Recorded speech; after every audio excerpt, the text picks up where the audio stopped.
Так, штиль 360. 3,4 кВт. Стан ідеал. Оригінал чисто німець.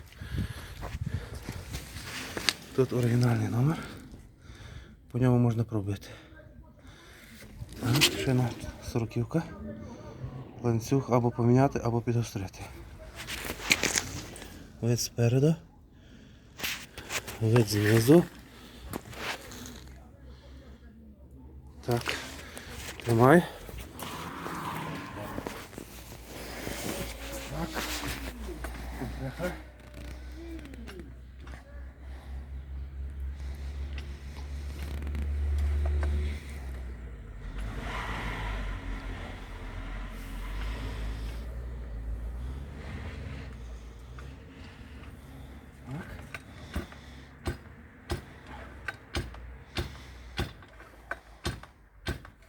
Ось яка компреха, як нова.